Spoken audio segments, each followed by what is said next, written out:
I'll follow up with everyone, make sure they're in. 2 minutes. Nick.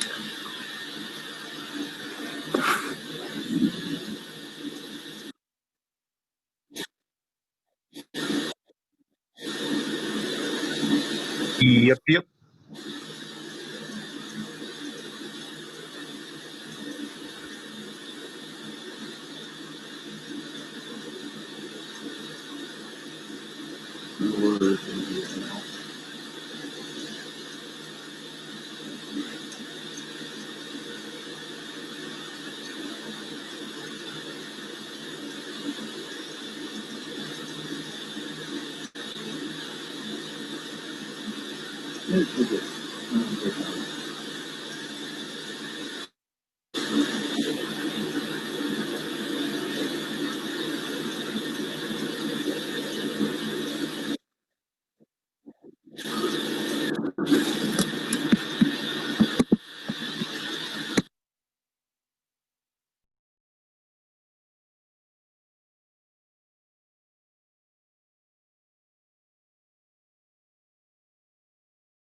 You'll have to unmute yourself again whenever you move rooms. It just automatically does that.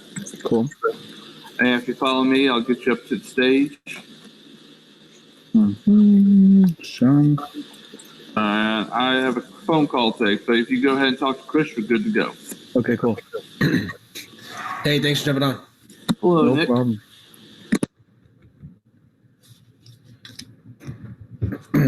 Yeah, if you guys want to come up on the stage real quick and face the way I'm facing, up here, we'll check video. It sounds like audio's good.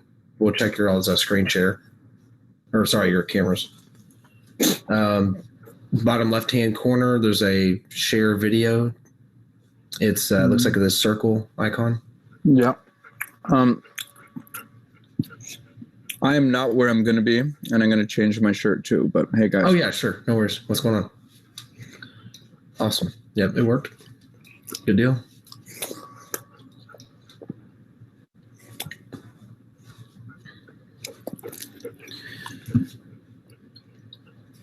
All right, so Jason's here. Clifford's here, waiting for Nick and Mark. Jason is here. Yep. Thanks for jumping on, man. No problem. And yeah, I think pretty sure Nick and Mark can make it. Or yeah, I think Jerry was on the phone with Nick. So Of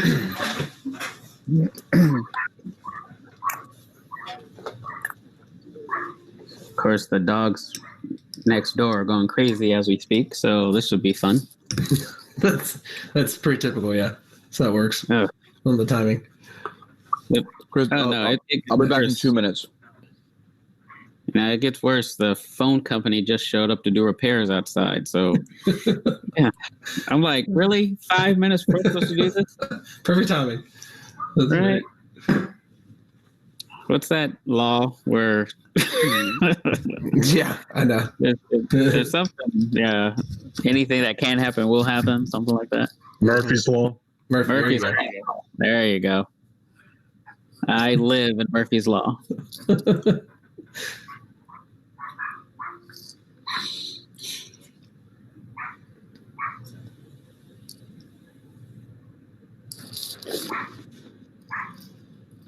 All right, so I hopefully there won't be any interruptions, but if my camera goes down, it'll only be for a minute.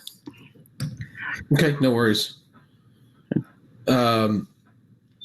If there's sound in the potential, like there's like a lot of sound in the background, you could do like mute and unmute like during times you talk and don't talk. We've had some panels do that to kind of help. Oh yeah, So like yeah. So maybe because I've done that too myself. I've Yeah. had some extra kind of the world we live in, like hard to get away from noise in your homes these days. So especially if you have kids. So it's a whole other thing. Yep, we'll get started here in a couple minutes.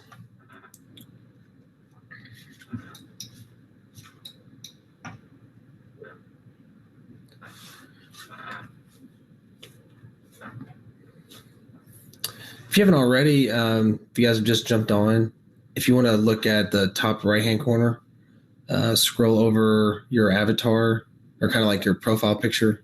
It may just be a letter. And then user settings will come up. You click user settings. You can put your LinkedIn profile into your profile settings, and then people can click on it, get connected to you if you want to do it that way.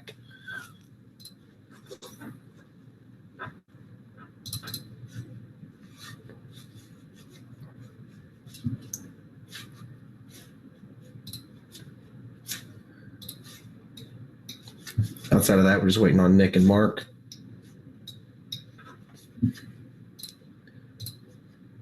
I'll probably go ahead and grab some. What are some websites or socials that y'all would like to share for yourselves? For me,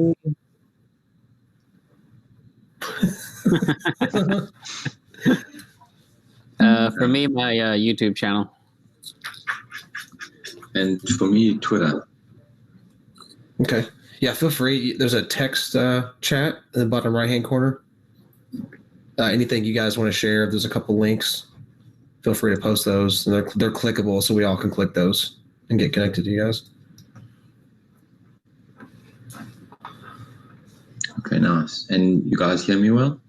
Yeah, it's good. Yeah. I'm 5 o'clock in the morning. So I'm trying not to wake the kids, you know? Mm-hmm. No, I totally get it. Yeah, thanks for jumping on. It's early for you. Yeah. No, it's awesome. I was in the environment earlier, and it's very cool. Very cool. Awesome. From Israel. Hey, Nick. Oh, cool. Awesome. There you are. Hey guys, can you hear Like little and see portal me? thing. Oh, get yourself a drink real fast, Nick. Guys, give me about 2 minutes. That you can get a drink. Cheers. Cheers. Yeah, I should have grabbed one. This is the last panel, so We could all use a drink. I should have grabbed a physical drink. Yeah. And then, Messed up. Nick, if you look in the bottom left-hand corner, there's the video camera for streaming, and and then a screen share button as well, which looks like a computer monitor. And you'll need to unmute yourself again because whenever you change rooms, it just mutes you. Got it. I didn't realize. Do I need to share video at any point, or If you just want to the audio? stream yourself, we'll have like a little. If you look in the bottom right-hand corner, you can see where you can click on a video icon where you can see everyone who's streaming. Got it.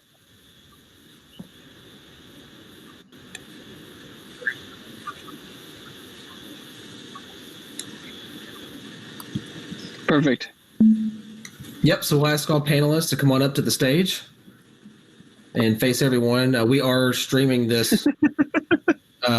We're streaming this on the Silicon Nexus YouTube channel. So, and this will also be repurposed. So for staging purposes, it's good to have the avatars that are speaking, looking at everyone. So what are they seeing? Are they seeing the avatars? Or are they seeing our video streaming? They're seeing the entire screen that you see, but from Okay.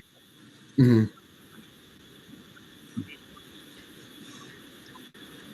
Mm-hmm. Kind of like Zoom-esque quarter of the screen. So, as well. Okay. Thanks for being here, guys. Yeah, our pleasure. Thanks And for having us. Yeah, Jason, are you, I see you trying to stack on each other. Yeah, that's always everyone tries to do that. So, All right, I'm back. yeah, let's do a video check real quick, you guys. So, bottom left-hand corner, click the globe icon. It looks like a circle. Cool. I think I'm on. Oh yeah, perfect. So bottom right-hand corner, click the video, the camera icon, and you can see all of us on video. Yep. How did your avatars get drinks? I mean, I got a real drink here, but if Yeah, here's the best part: you don't have to move. Just click the bartender where you are. So the Oh, bartender. really? Yep. How do I move my screen though? click the bartender, Yeah, left. There's How do I two- click on it? can I just steal one of your drinks?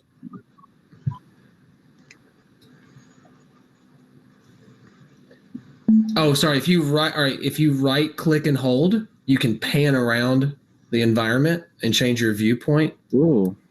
So that's actually a big feature to be able to pan like that. So you I can't do it. Oh, you can't. I feel left out. Yeah, I'm trying. Oh, okay. Two Oh, there we go. fingers, Got it. I got it. fingers on your I got laptop. Yeah. Oh yeah. There you Okay, go. There you go. Yeah, and then you can see as you pan, there's two bars. So there's two bartenders with an arrow over top of them, Oh, and they you have click. different drinks. Yeah, they're Derby related drinks, Derby themed drinks. So it's a mint julep, whiskey, and pink lily. You guys. I'm gonna be man enough to get one of these.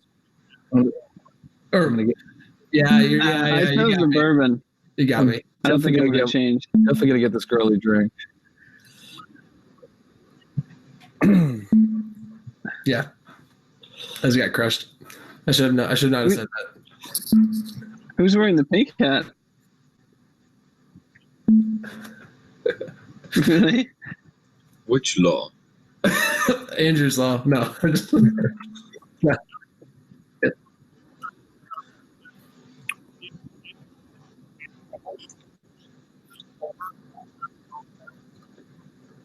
Uh,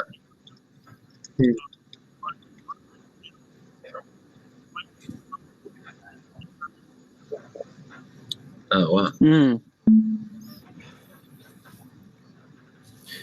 All right. Looks like we're good. Global Kentucky, we'd have a tasting.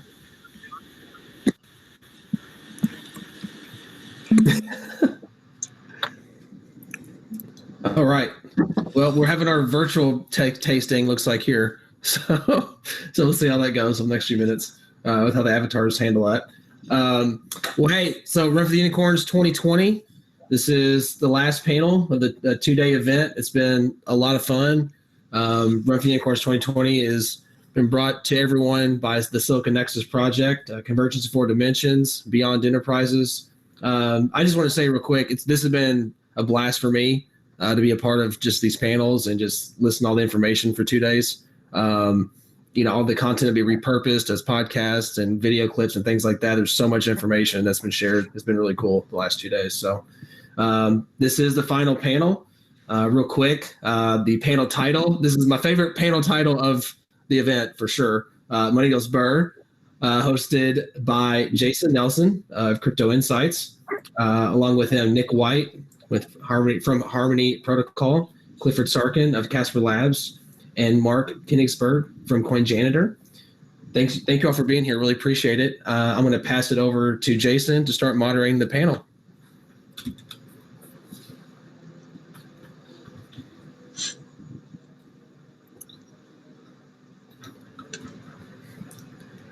Can you hear us, Jason? Jason, I think you're muted. Yeah, you might be muted, buddy. Yeah, that might be. I'm muted. Let's try that again. And we're live. So, all right. Hi, everyone. My name is Jason. I'm the host of the Crypto Insights Journal YouTube channel, as well as the website Crypto Insights Journal. And joining me today are Cliff Sarkin, CEO of Casper Labs, Nick White, COO of Harmony Foundations, and Mark Kenigsberg, founder of CoinJanitor. Mark, I hope I got your last name correct.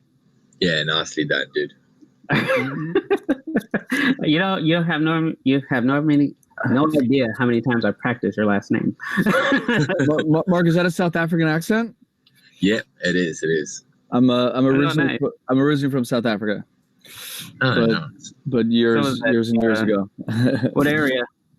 I was born in Joburg. Oh, Yeah, okay, me cool. too. Yeah. Now my uncle spent a lot of time with Mandela down in South Africa back when he was still alive. Wow. So I've been trying to get down there for years, actually. All right. So before we get into the meat of why we're here, can we each of you please give an introduction to yourself and your company? Let us know what you're doing, what you're up to. Cliff, why don't we start with you? Sure. So Cliff Sarkin, coming at you live from my backyard office in Los Angeles. I'm an internet startup guy. I spent 10 years in Silicon Valley before moving to LA 5 years ago, and had heard about Bitcoin and blockchain. I played in like a weekly poker game with a bunch of guys, starting in like 2012, 2013. And my engineering friends were talking about getting into mining. And stupidly, I just thought that they were weird engineers or were somehow getting into gold or coal or something, and didn't pay any attention. But it wasn't until 2017, and my last startup was kind of nearing its end, jumped headfirst into the crypto rabbit hole. First at a fund called DNA that was here based in LA, doing kind of early stage pre-ICO investments. We probably did like 40 or 50 investments in 2017, 2018. And then one of the projects we started working with was Casper Labs, and we're building the Casper blockchain. I joined in January of last year, so it's been a little more than a year and a half. We're building a brand new layer one blockchain that's based on the CBC Casper protocol, so complete, fully decentralized proof of stake. Basically what Ethereum 3.0 might try to be 5 or 6 years from now, but it's going to take them that long because of all their legacy challenges. We're building it today. Been coding for just under 2 years. Our testnet's live. We just closed, or actually, you'll hear about it soon. We're closing a really successful private sale and mainnet launch before the end of the year.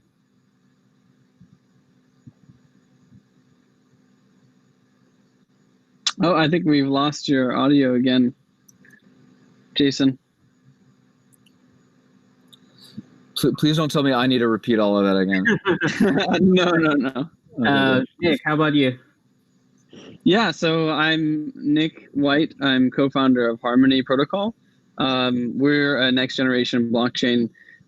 Has a very similar design to ETH 2.0. So that's kind of a good way to think of us, is ETH 2.0, but ready today. So we have staking, we have sharding. Our mainnet is live. We have 4 shards. You can convert transactions in 5 seconds. It'll cost you a 10,000th of a cent. So that's really our value proposition, is a decentralized blockchain that is significantly faster and cheaper and ready to scale all the best use cases of blockchain, including DeFi, including gaming. And so I'm really excited to be here today to talk about all those different topics. And we have a grants program. So if anyone's out there that wants to build on a protocol that you won't have to pay 500 GUI gas fees, please get in touch with us. We're really passionate about our developer community. So yeah, just reach out. Go to HarmonyOne/grants if you want more information. High gas fees, whatever do you mean? All right, Mark, what about you? So I heard about Bitcoin quite a few years ago and started researching it. And the more that I was trying to learn about it, the more I realized there wasn't a lot of layperson information out there. So I started a blog, and I spent more and more time writing the blog, less and less time doing other things, and started traveling around the world speaking about it. And then in 2017, I sold the business I had and formed CoinJanitor.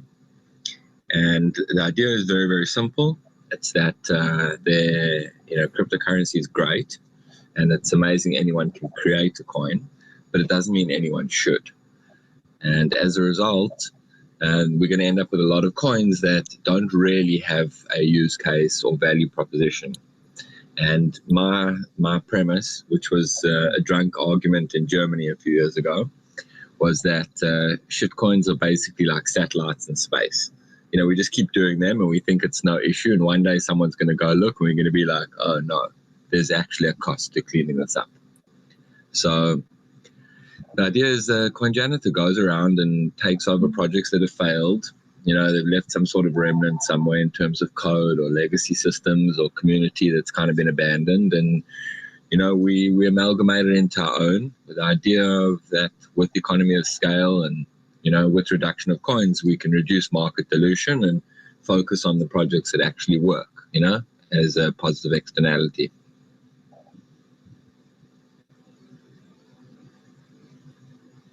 That's it.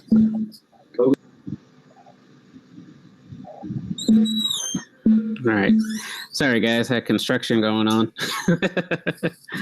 All right. So, everyone, thank you for being here. So, our first topic that I want to get your opinion on. So, the whole point of Money Goes Burr is in reference to the meme, Money Printer Goes Burr. So, right now, what we're seeing is just out of control spending through governments and Federal Reserves and banks like never before. So Bitcoin was originally meant in the white paper to be electronic peer-to-peer cash.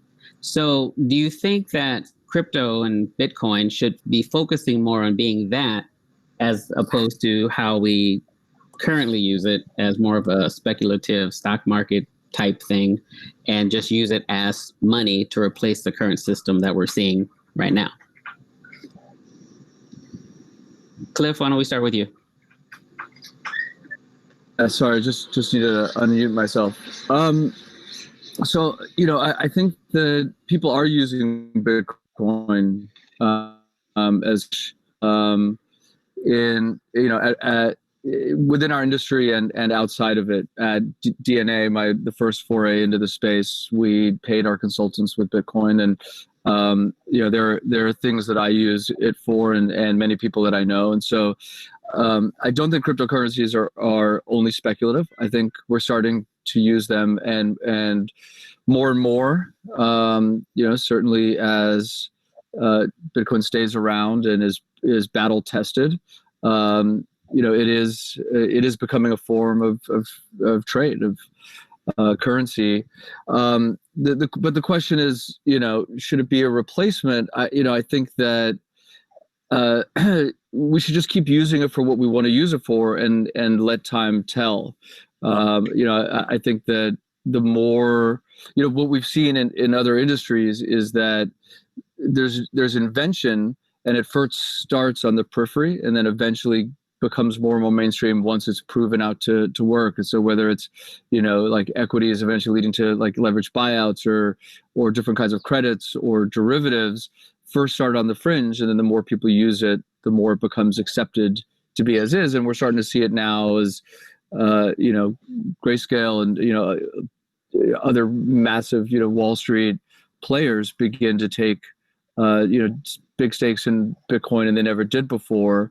That's the way it's going to happen, is continued use and continued pressure on the system.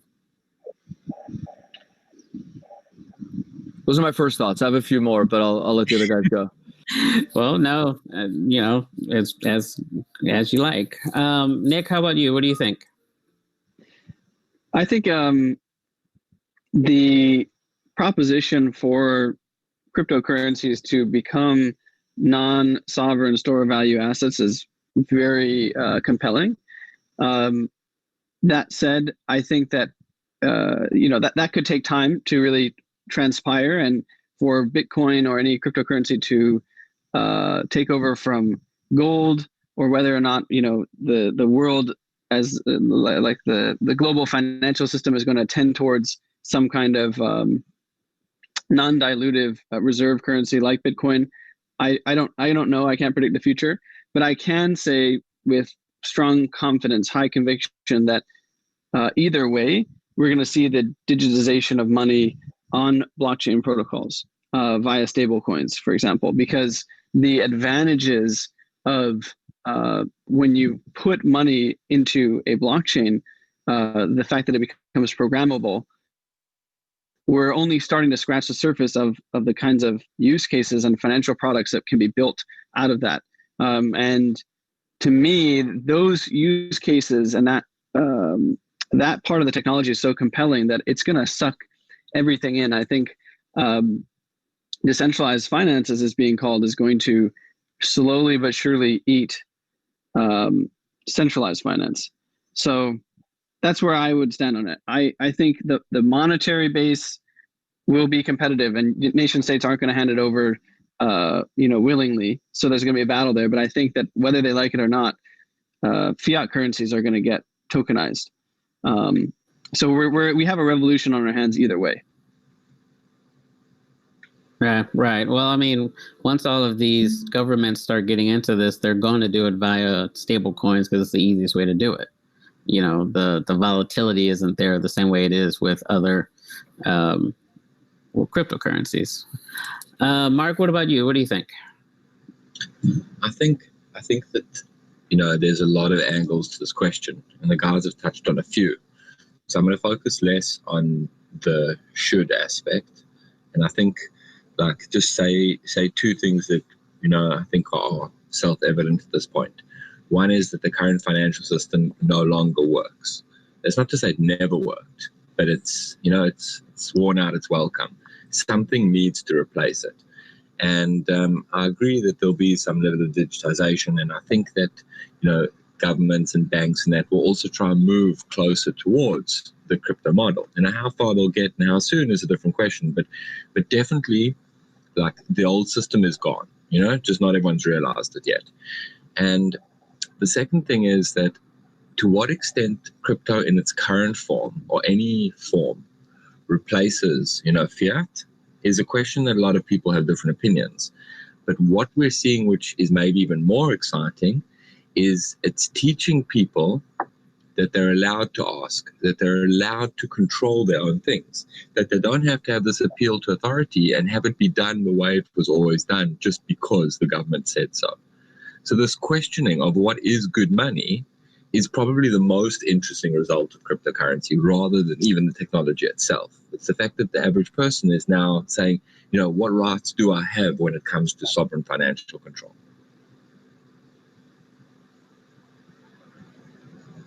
No, that's a very good point, because, the thing is that right now we have, I think people are seeing what they don't need in their lives. I mean, I think being on constant lockdown for a lot of people, you see what's important and what isn't. And right now we're having to find better ways to take care of ourselves. So, you start to look at how your money is being handled, not only in your own house, but from the outside too. Which leads me to my next question is, I want to get your opinion on this actually, because the most infuriating thing about Money Goes Burr is the fact that it shows the disregard governments and banks have for our money. They sent out a check for $1,200 in America one time, and that was supposed to be it. That was supposed to take care of us. Well, $1,200 already doesn't go a long way. And then when you're already messing around with the money, devaluing it, that it goes even less. So I wanted to get your opinions on that. And I'll start with you, Nick, about, how do you think that anger is going to translate into action for the people? Because I can't see Americans or anyone going along with this for too much longer. What do you think? Yeah, I think you've touched on a very sensitive nerve.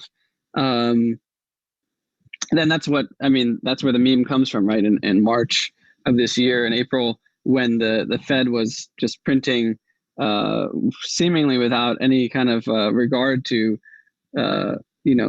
sustainability or their balance sheet and the solvency of the Federal Reserve. That's when everyone started saying, "Oh, money printed goes burr," and it kind of made people. It was a joke, but it hides a deeper reality, which is the fact that we as individuals and actually kind of as a global economy have handed over extreme power to the Federal Reserve to basically inflate the money supply, and it's a tool. But ultimately, I think it's too powerful for any one person or any one organization to have. And I think with their recklessness, they are sort of only sealing their own fate. And I think as people become more and more aware of the fact that there are alternatives, like cryptocurrencies, that in which there is no governing body, there is no one who can go and print more Bitcoin. It could happen, people could fork it, but it has to be a community-driven event. I think it'll start to become more and more compelling. So to me, I think it's kind of a matter of time before people wake up to that reality.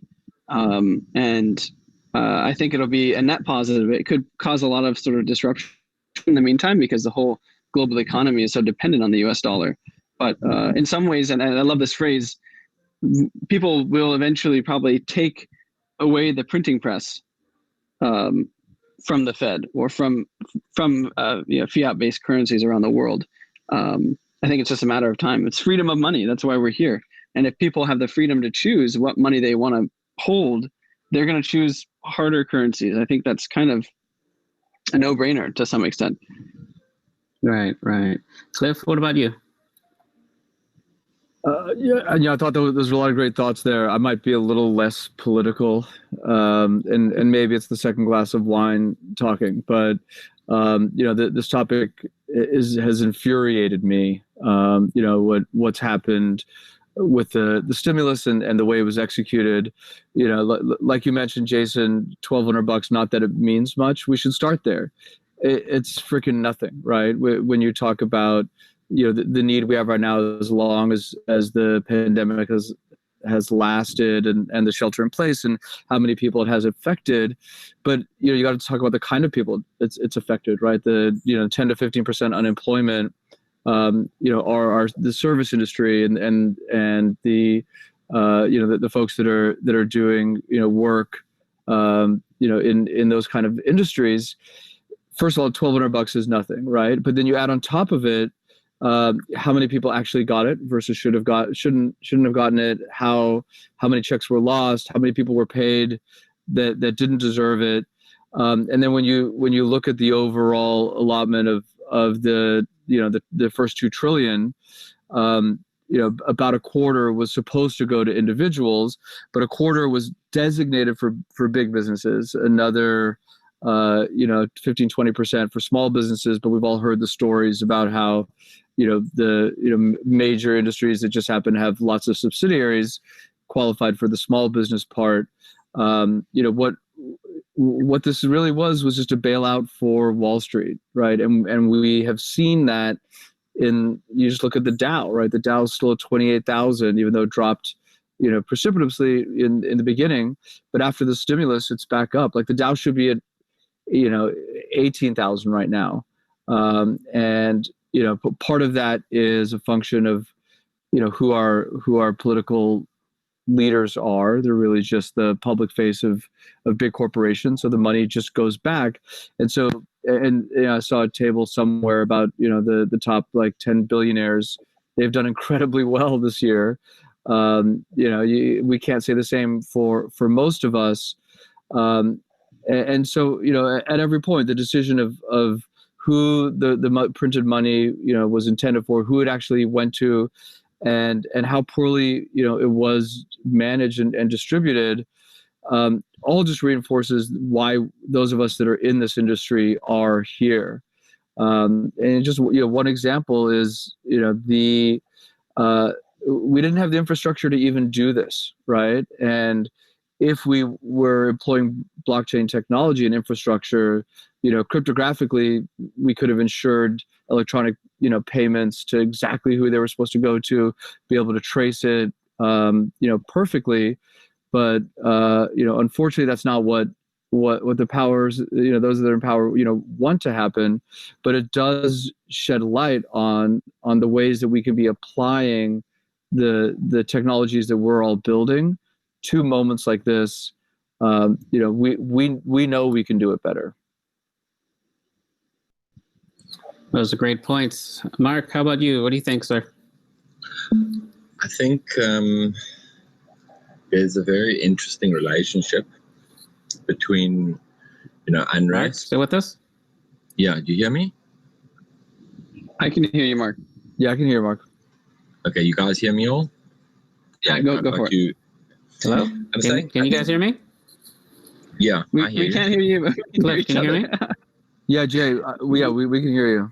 Okay. Mark, Okay. can you hear? If you Yeah. can hear me, you might be muted. We can hear him. It's okay. Okay, this is weird. I'm Nick, gonna can you talk hear in the me? hope that someone We- else can hear me also. I can hear think you, Mark. I think it's Jason is Okay. got a problem with it. Cliff, say something so we can make sure we can still hear Oh, each other, man. please.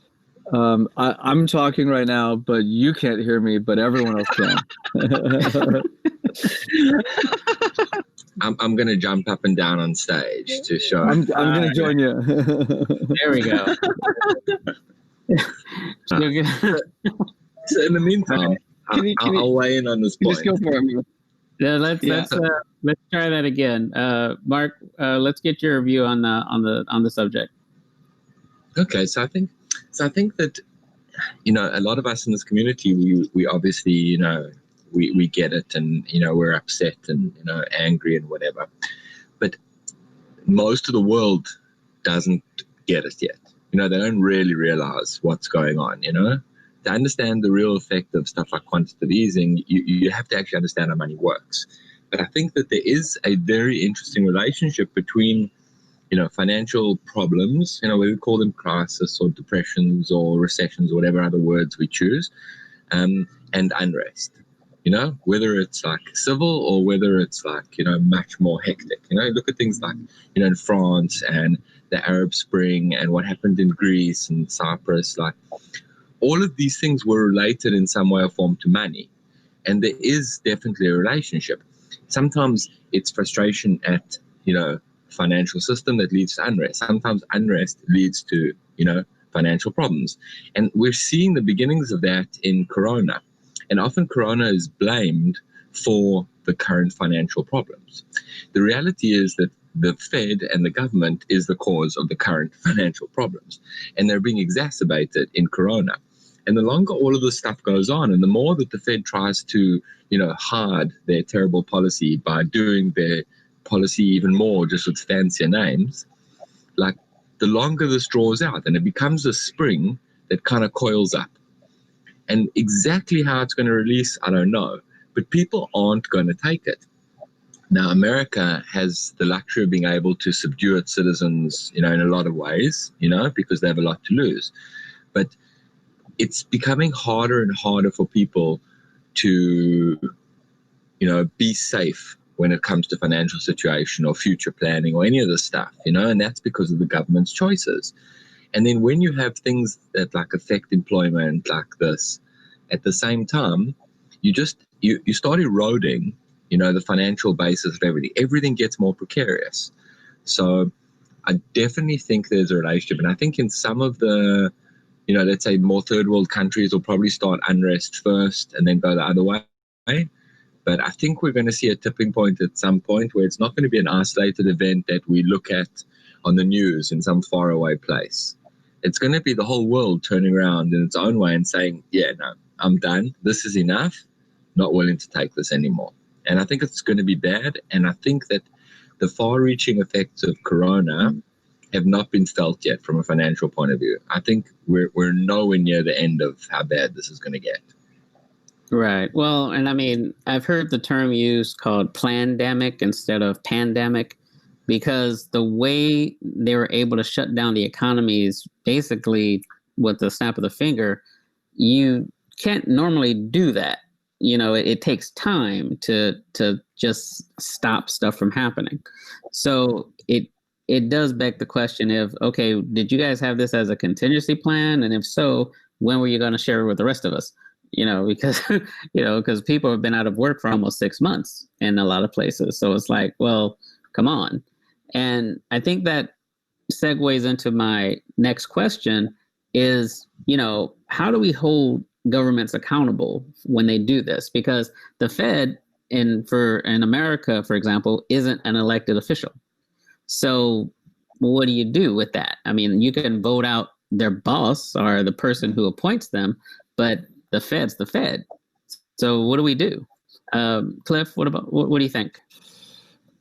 Yeah, I mean, it's tough, right? Because in America right now, there's a lot of people in the streets, protesting, radical change to the system, but that's only prompting, more authoritarian response. And so, I don't think the only answer is to completely opt out or fight the system. Although I think that there's merit to that. I think you work on multiple fronts.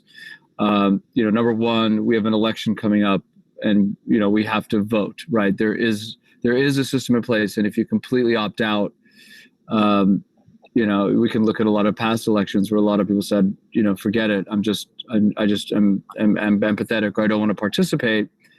But things will get worse that way. And so number one is to vote. Number two, at least in the U.S., we got to figure out ways to get money out of politics. The fact that our members of Congress need to run for re-election every 2 or 6 years, depending if it's the House or the Senate. There's this constant need for money because they're constantly campaigning, and until and unless there is a real, alternative for public financing of campaigns, in addition to the current system, which is basically, the very wealthy, the institutional leaders who want to maintain and grow their own power are going to fund the campaigns for our elected officials. Nothing's really going to change. So, where I come down is to work on multiple fronts, to be building the infrastructure, whether it's, monetary or otherwise, in parallel with what's going on, and to be actively involved in the system to make sure that, if possible, we can put some pressure on the levers and make change, on both fronts simultaneously. That's a great point. Nick, what do you think? I think the most startling and scary thing is the way that it seems that we're entering a new era of basically modern monetary theory. And I think the fiscal and the monetary policymakers are going to be working together more, and kind of I think that for those of us who are skeptics of MMT is kind of scary. But I don't know, at this point it's kind of we're painted into a corner, so I'm not sure that there is an alternative other than to sort of face the enormous amount of debt that we're in. So some people talk about like a debt jubilee. I don't know, that would be very interesting. I just don't see the way that the system is set up. It's too hard to change, and there's too many. There's too much weight behind it, and I don't know. I that's why I feel like the probably the most direct solution is to opt out, and I think that people are starting to do that, whether it's with gold or with other alternative store value assets. But we'll see. Right. Well, and Mark, Mark, let me get your opinion for you, and then I want to throw in something about what Nick just said. Mark, what do you think about this? Okay, I'm in very, very different positions from both Nick and Cliff, and I think there's something to be said for both. But at the end of the day, I think you need to look at the question on individual level versus societal level. And I think that, as cliched as it sounds, but charity begins at home. And I think you need to start taking care of yourself before you can start taking care of a lot of other people. And that means, just getting some things in order.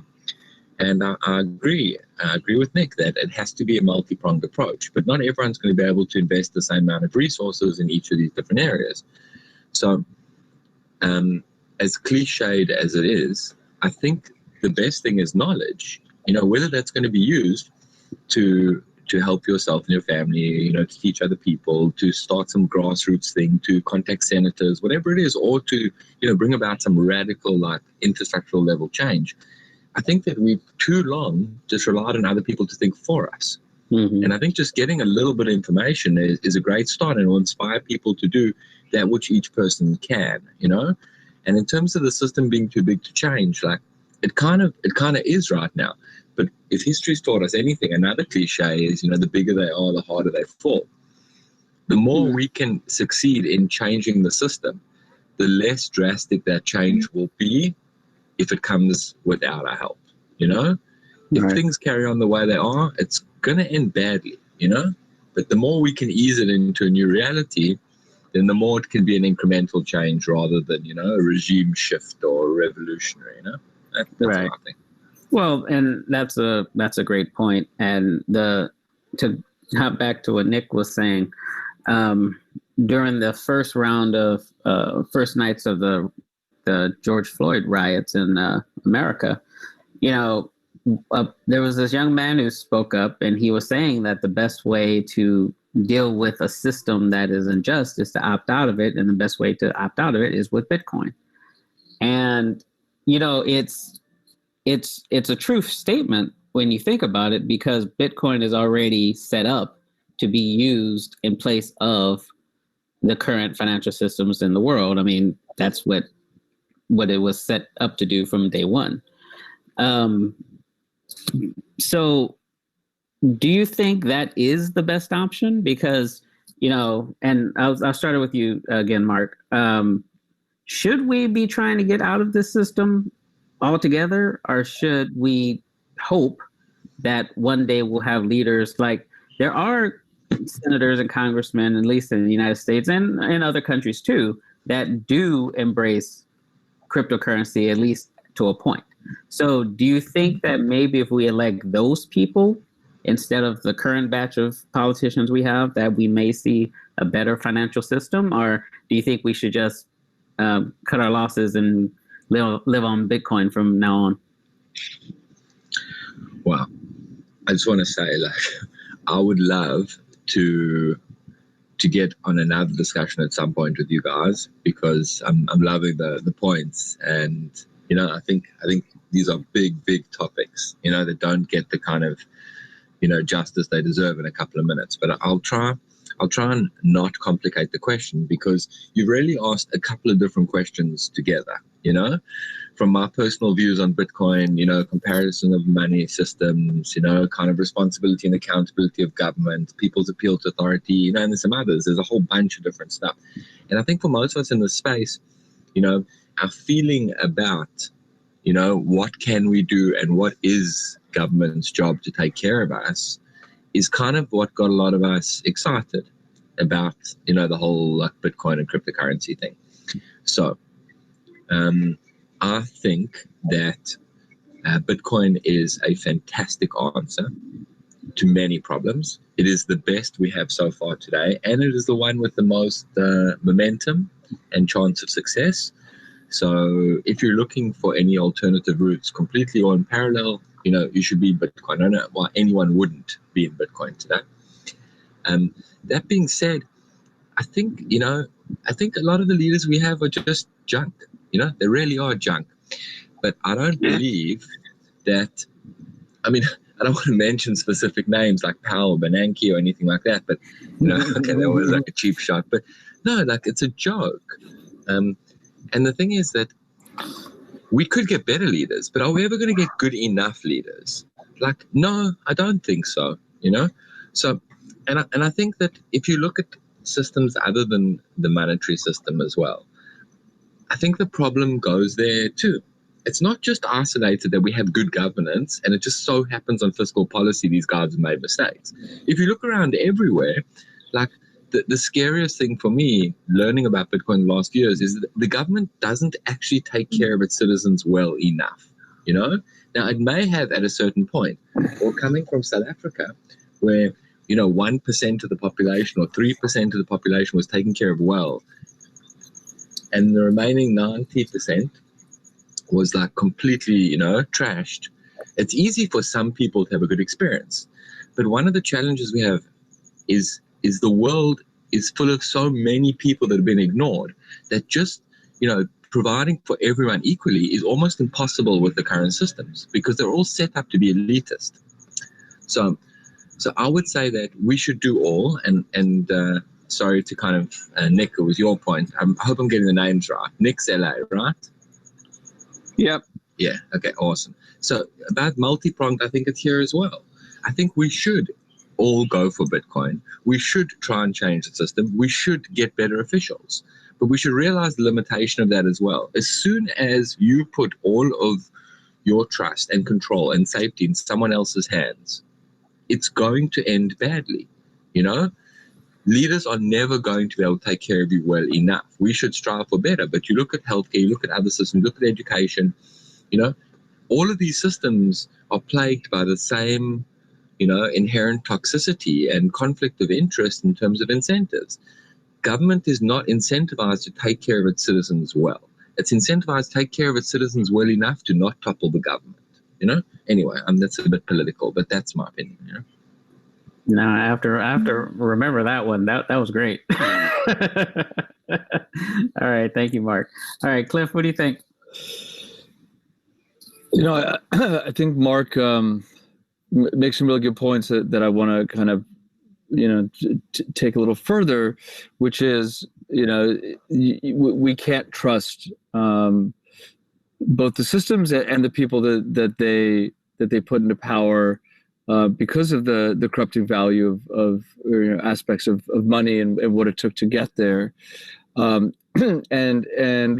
where what I'm doing on a daily basis and what Casper's building are the kinds of systems that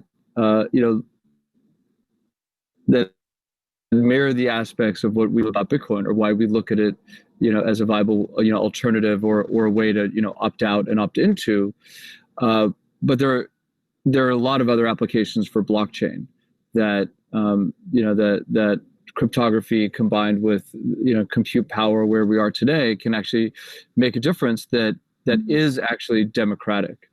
Right. And so blockchain isn't just currency.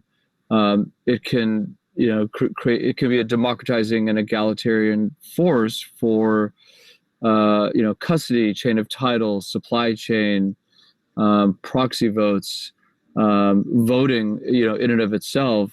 And I think that while Bitcoin is showing the world an alternative to our current fiscal possibilities, I think there are so many other applications, and that if we as an industry start showing that those are also viable alternatives that work better for everyone and not just a few, I think it'll do great things for blockchain as an industry, and I think it'll do better for cryptocurrency because we're showing that the technology applies to multiple industries. Nice. Nick, what about you? So, I really liked what Mark was saying, and I think ultimately what he said about government being incentivized only to do kind of like do the minimum effort to just maintain power. I get not power, that's the wrong way to put it, but just to keep people satisfied, right? As long as it takes a lot for people to like completely revolt, right? I don't think we're anywhere near that in the U.S. or a lot of developed nations, but we can see unrest starting to bubble up, and I think it's because of the fact that, like they were saying, a lot of our institutions are kind of elitist by design. They favor certain individuals and certain classes over others, and you know, the recent monetary policy is so favorable for people who actually own assets. If you're a laborer, your income is basically being inflated away. Meanwhile, asset prices are increasing. But if you don't own assets, you're not getting any piece of that. So, you know, real wages are just getting further and further depressed. So we're heading more towards that kind of like the labor, people who are more dependent on labor are becoming dissatisfied. And I think the government is going to have to kind of step in to balance that out. And that's where things like UBI become interesting, and because they kind of align with this idea of like, hey, we're going to have modern monetary theory. It's lots of easy money, but maybe we can redistribute wealth in the opposite way rather than providing, you know, kinds of monetary policy that puts money more in the pocket of people that are already wealthy. We'll have, you know, types of stimulus that will actually make transfer wealth from the rich to the poor. So I don't know, I'm curious to see if that something like that actually does happen in the next 10 years. I think it's a non-zero chance. Well, I want to throw out one more question, and it goes along with this the whole thing about money printer goes burr. They're printing all this money, but Americans only got $1,200. Some other countries may have gotten some more, maybe less. Where's the rest of this money they're printing going? You notice that they don't seem to want to talk about that. So, Mark, what do you think about that? I don't want to get too conspiratorial, and you know. Come on, Mark. Come on, Mark. Oh, Mark, you're amongst fellow conspirators. I'm scared to even make a joke because it's going to get cut into a soundbite, and there's going to be like a meme of me saying the little man abducted me. But okay, never mind. I think it's clear that there's a lot we're not being told, and I think there's a lot more to do with bailing out a system, you know, than people want to admit. Like that I'll definitely say. But I think one of the reasons it's so easy to, you know, potentially hide this, or, you know, for people to not really appreciate what's going on is people don't understand money. And I'm not even talking about from a monetary policy perspective, you know, not everyone's economist, but a lot of people still believe money is physical. It's like coins. It's something you hold in your hand. And money hasn't been physical for a long time. All it is it's an entry in a digital ledger, you know? Now, that's why the argument for Bitcoin is so strong, because all it is an upgraded version of the system we're currently using, you know? Substantially superior, but it is already. A lot of people's resistance to Bitcoin is the idea that, well, it's not real money, you know? How do I see it? Right. Like, especially as societies are moving more and more to cashless. But you think about internet banking, you know, over the last couple of decades, internet banking has transformed money completely just into a number on a screen. And that's why this printing, like, how do we know the money was printed? You know, we say printing because it used to physically be printed. But today, when they print it, it's someone sitting at his computer and he goes, yeah, I'm going to add in 0 here, you know, boom, hit enter. does that really exist? Is the effect of that money entering or leaving circulation actually anything more than sentiment? Okay, I'm just throwing stuff out there. I'll be conspiratorial on the policy side, but I think that, we have lost complete control of our own money as a society. We have a misunderstanding of what it is as individuals, and we have some really terrible fiscal policy, so I guess that's my limited answer to the question. Well, but you make a good point. I mean, we're talking about money printer go brr, but when was the last time anyone actually saw a money printer in action and things being added and taken away from it? I mean, it's all computer now. It's all computers now. We see the picture of Steven Mnuchin holding up money, but that money's not going into circulation. It's probably just going to stay wherever it was printed. I mean, Nick, what do you think of this? I think it brings up a really good point, and that's why people keep talking about central bank digital currencies like they're some kind of revolution. And I don't know. I have to confess, I'm not an expert in all of that stuff. It's definitely not my forte or where I spend a lot of time sort of analyzing or thinking. But to me, like what Mark said, the money is already digital. I mean, when the Fed prints all that money, I mean, all the memes have that like guy, actually physically printing money. And there are these photos of Mnuchin, with huge racks of $100 bills fresh off the press. But the reality is that I think, I don't know, a huge majority of dollars are actually just in digital ledgers. They're centralized. They're not decentralized, not blockchain run.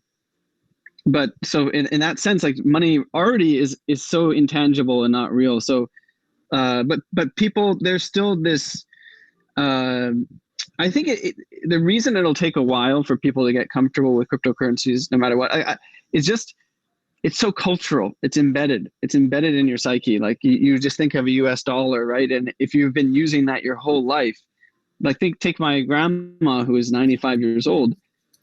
There's no way she's used the US dollar her whole life. How is she gonna conceive of the fact that there can be something new or different? It's just too much of a psychological barrier. So anyway, I think that it'll take time, and it takes education. It takes people learning what is money at the end of the day, and not even monetary policy, but like how does a dollar have value? What is value? How do we decide what is valuable? And all those are such fundamental questions that you have to be very open-minded, and you have to be willing to go the distance intellectually to go to the root. And not many people have the discipline to do that. And I think that's why it behooves the community to educate better, because it's taken me a long time even to understand, to get a grip of those things myself. So how can we expect people to just like wake up one day and say, oh yeah, I believe in cryptocurrencies? It's not going to happen. Right. Well, I mean, if you think back to the first few years of even the modern crypto space, it's only been a couple of years since you didn't need to actually physically type in the long string of characters to send crypto from point A to point B. I mean, it's actually quite easier now than it was even 4 years ago when I first got in. Cliff, we're going to go with you last. So what do you think of this? What do you think? Well, I mean, we touched on a couple of things. I think, Jason, your question started with like who are the real winners, and I think the reason we haven't really spent much time answering that is just it's so obvious. It's Musk and Bezos and Zuckerberg, right? Like increasing their wealth by tens of billions, while 40 million Americans are applying for unemployment. So, but it is the answer to your question, which is, the rich are getting richer, in the worst of times. But getting to the other points that were made, I think that it's just funny how we've gotten to a place where Bitcoin which is, there's a finite number, and there's complete transparency as to how the system works, and how many more will be added into the system over time. And yet that is seen as the weird thing, where a fiscal policy where non-elected officials get to decide, and sometimes elected officials, but the Fed can change interest rates and print money, and that's seen as normal, right? It's strange how we got here, and I think where we go from here is to make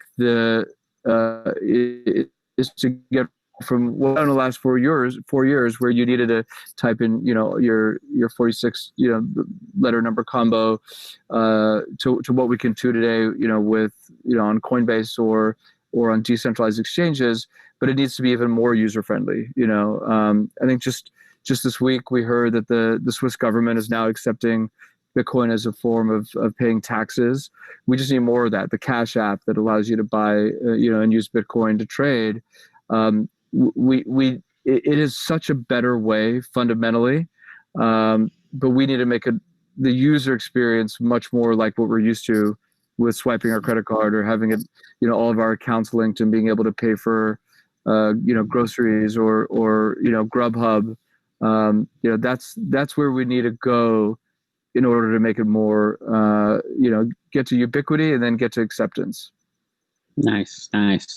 Well, I think we'll have to leave it there, guys. This has been a great conversation. So Mark, Nick, Cliff, thank you so much for joining me today. And thank you to the Run the Unicorn team for putting this all together. So I think that's it for us. So you guys, thank you for coming. Thanks for coming. We all appreciate it. Great talk, guys. Thanks, guys. Yeah, really enjoyed that, and great to chat with Cliff and Mark. Thanks, Jason, for moderating. This is a really cool virtual conference. My We pleasure. should do more of these. Gotta do this. Hey guys, come to next year's Run for the Unicorns. That's all I got to say. Cool. All right, take care. Yeah, thanks again, guys. Bye, It's been awesome, everyone. Great. Yeah, thank you very much. Really appreciate it, everybody. Yes, Yeah, thank- Bye, everyone. This will all be repurposed and stuff for content, so be on the lookout. We'll make sure we tag everybody on socials over the next few weeks as well. Cool. All right, everyone. Take care. Bye-bye. Take care. Bye. Hey Chris, you did a great job. Fun 2 days. This was fun. Yeah, it was. Learned a lot. Yeah, appreciate you guys having me here. You're welcome. Yeah, Jordan. Appreciate it, man. Yeah, thanks for being here so much and being on the panels and stuff. And Shauna, is that correct? Did I say your name right? Shauna? Yeah, you said it right. I was making sure. Yeah, thanks for being here for the panels and everything. Yeah, it's been different. I'm sure. I've, my kids have been in virtual games, but this is my first virtual anything. Oh, wow. Okay. Awesome. Very cool. It's a different experience. I mean, I definitely grew up, playing the Nintendo was, my first game when I was 5 years old, and I'm definitely used to all the video games, but not like a virtual type deal like this. This is definitely interesting, especially for like a conference. So it's neat. Yeah, it's like we were saying, it's just a different type of experience. I think I don't know. I'm just fascinated by it all. Just Zoom, and Zoom's worth $100 billion. Even after the mini crash today in the markets, and it was I think it was a path of least resistance. We talked about it in a couple panels ago, but it was just everybody piled into Zoom. I'm just be honest. I don't think it's a great experience. I mean, I think it's a presentation app, and not every virtual event should be a presentation thrown in people's faces.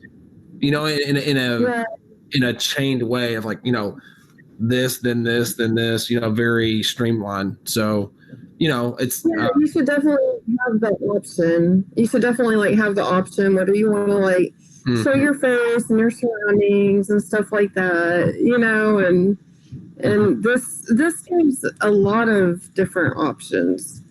So yeah, there's a lot of other build outs. Yeah, that the team's building out, like presentation rooms and things like that. They're definitely.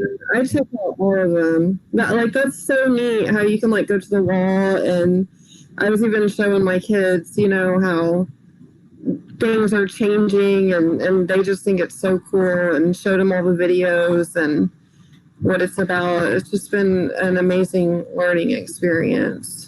Yeah, I connected with you on LinkedIn. So if you ever want to have a call or something, like feel free to reach out. Be happy to show you some stuff. And then like they're also working with like some education verticals for classrooms, things like that. Like it's going to be fascinating when that stuff's out. When they have these actual virtual classrooms with seating, when the teacher presentations, and so they're there's not there it's not cemented yet, but they're in discussions. So. Yeah, I can imagine like it's only going to grow more and more and more from here on and get better and better. Like I definitely agree. Like we need the applause button and stuff like that. That's great feedback. Yeah, the applause, like the emojis above.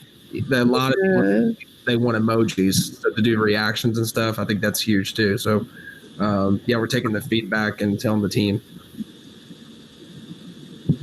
And maybe like if we wanted to record like different segments ourselves.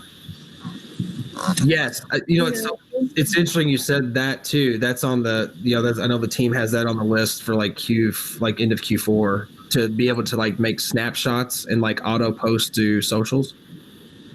Yeah, that would be cool. Yeah, this has been really exciting. You know, I got hurt really bad. I got injured like 2 years ago, and my whole life turned upside down. So before COVID even happened, I had been everything changed with my work and my life and everything. So I got really involved with the stock market with like just tech. Like Internet of Things, artificial intelligence, 5G. And that's where all my studies started going because like I got so bad I was on a budget. I'll see you, Jared. Yep, see you, Chris. Bye. See you, bro. But yeah, I jumped up on the bar and I like pulled something and like I couldn't walk for a while. I couldn't talk. It's been a long recovery. So basically I started learning, got introduced to crypto, and I started learning about it, and it's been one of the most fascinating things. It makes sense. It all makes complete sense. It's so much more than just assets or a money thing. It's the future of like our programming. And it's really cool that there's so many, really good developers. I mean, I've been like night and day just studying it, researching it. I've invested in probably about over 30 different projects and just trying to be involved as much as possible because I know this is the way of the future and I don't want my mom's learning about it, my kids are learning about it. I really want to start, like, I don't really have the means myself to write right now or the know-how, but I know with this technology eventually I will. But I think it would be like so cool to have like a platform built that is completely non-profit, like where there's like a coin that's called Give. And like every single crypto company or every single nonprofit that's already out there, any kind of just regular person, like they already have that going on. with the fundraisers that you can set up, but where they can basically go and they can give any kind of cryptocurrency, and then the other party gets like the give coin, and have like just a central type, I don't know, some sort of thing to where it's just a huge nonprofit, and it could, lead to like helping all these new developers and just helping random people all over the world. So that's kind of that's where it's kind of led me. I would love to do something like that hopefully someday, or get somebody to do it. Yeah, I've got to contact Jordan Charter, so I'll probably, if we do a call maybe next couple of weeks, I'll get you connected with him to follow up. But he's involved with a company called Mana Drops, and they're involved in like the nonprofit space, like crypto wise. Okay. So yeah, maybe I connect you with Jordan, because he's heading up some of those projects, the Mana Drops, from the nonprofit side, and like the. So is Jordan?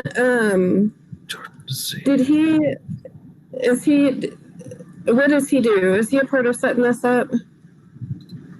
No, he's part of another project. Just another one of my contacts. I'm going to go ahead and send you this on LinkedIn. I'll send you his profile. Okay, so he wasn't here today. Yeah, he wasn't here today. He actually was part of some other events that Gamer Jive ran. But I'm going to send you. I'll send you his info. I'm going to send you his profile. That's another Jordan. Oh yeah, Jordan. Yeah, that's another one. Yeah, so this is Jordan Charter. Okay. Yeah, I think Jordan from Bounty Zero X. The one, I think he was just here. Maybe. But yeah. I did go ahead and send you his LinkedIn profile on LinkedIn, so might be somebody to connect with. He's got some good content. Yeah, this has been great. Thank you for spending so much time. I really appreciate it, and all the questions. Yeah. Mm-hmm. Thanks for everything you guys have done. It's been a pleasure. Yeah, and then we'll be putting, and I'm going to send you this too. I'll send you my podcast because we'll turn these into podcasts. I've had Nick on a few times from Divi on my live stream and on my podcast, and Silicon Nexus team has come on. So I'll send you my stuff, and then Silicon Nexus, who ran this event, they're going to have it on their podcast too and on their YouTube channel. So do you do like support for all of Gamer Jive stuff?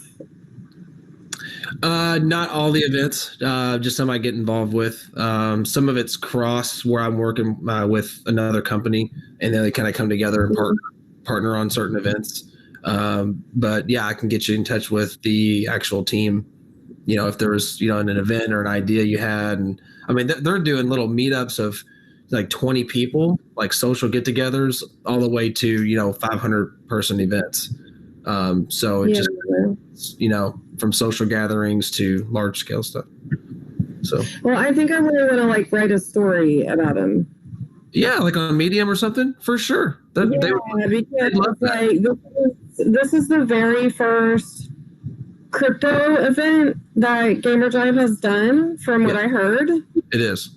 Mm-hmm. So I think that would be like a good way to introduce Gamer Jive to more people, and also, introduce more people to some of the crypto teams that were involved in this. There were some amazing panels today. Just people that have they've done so much in the space, and it was an honor to be, part of the event with them. Really every panel. Everybody was great. So they've all carved out their own little niche, over the years. Yeah, I've learned. I've been. I actually ended up here through Nick from the Divi project, and but like everybody else, I think was Game Credits involved. Yeah, Game Credits was here. They were on a panel this morning.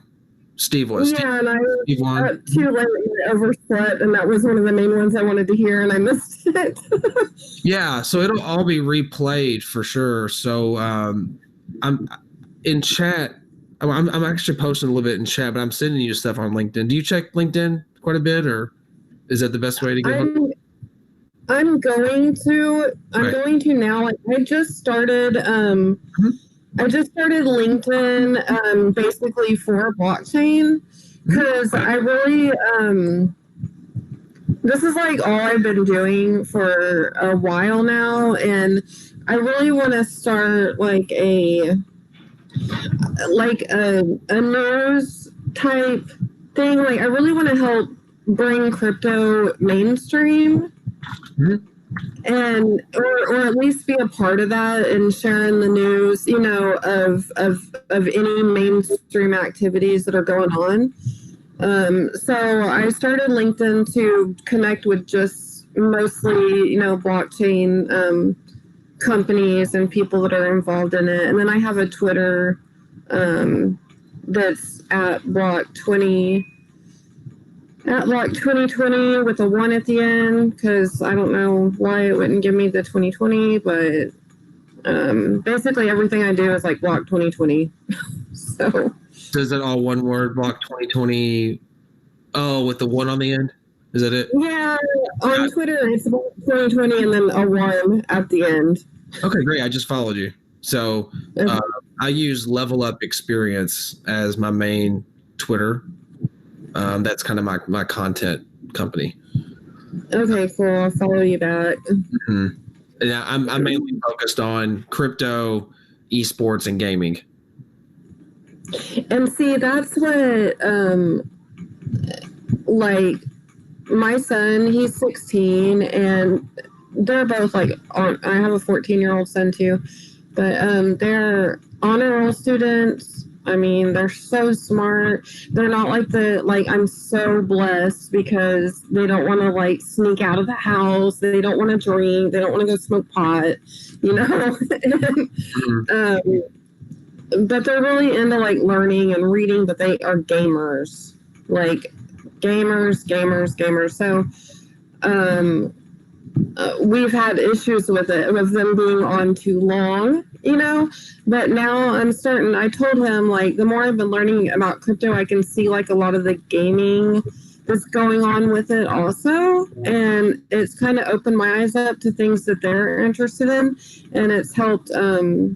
And then like today they were like, man, Mom, you're learning some cool stuff, you know, so it's just kind of helped make us closer. And so this year I want my son, like, we invested in game credits for sure because they're all into esports and stuff like that, and so that's one thing my son's going to focus on. Like every month he's going to be researching the top or like 2 gaming crypto companies and finding out what he likes about the different ones, which one's better, and trying to play the games. And so each month he's going to be doing a report between 2 different ones, and we'll see how that goes. So I really want him to get educated. I mean, this is definitely the way of the future. I've been learning from you know who Tika Tawari is, right? You mentioned, yeah. What I need to follow Twitter. I need to get more in tune with that. Tika Tawari is like the top, like they call him like the crypto king. I mean, he is the most humble person. He grew up in the foster care system, and he came over to America with $150 in his pocket. He did a lot on Wall Street. You know, he was all into the investments and stuff. And when he told people way back about Bitcoin, they told him he was crazy. And he's definitely been called that plenty of times. And he got away from Wall Street and everything. And he has a team called the Palm Beach Group, and yeah, I've heard of Palm Beach. I know. I have to know who this is because I've been around crypto since. I have to. Yes, like if you look him up and you see his face or you see a video, you'll know exactly. Does he run Palm Beach? Huh? Does he run Palm Beach? Yeah, pretty much. Yeah. Okay. Okay. All right. Never mind. I know what it is. Gotcha. Yeah, he's the bald guy, and Mm-hmm. he actually just had a face off with Judge Janine Pirro, who used to work with Fox News, and it was so cool because, you know, she's like calling it pretty much a shit coin and crap coin, whatever, and he breaks down every question she has. You know, he breaks it down to where at the end, you know, she gets it. And a lot of people that are just coming into this, like I was introduced to Bitcoin back probably like 8 to 10 years ago and came across it and thought it was like a video game coin. I mean, I didn't know. And then I came across it again like about 4 years ago on Facebook, where I was seeing that you could buy it and invest and make money, and I thought it was a scam. And I just ignored it, you know, and I just like, when I got more and more and more involved in learning about 5G and the Internet of Things and tech, I came across Tika and listened to what he said. He said that there was going to be something that was bigger than Internet of Things, 5G, and AI. And those were the three things I was studying. I'm like, what could possibly be bigger than that in the next couple years? Mm-hmm. You know, and here comes blockchain technology and cryptocurrencies and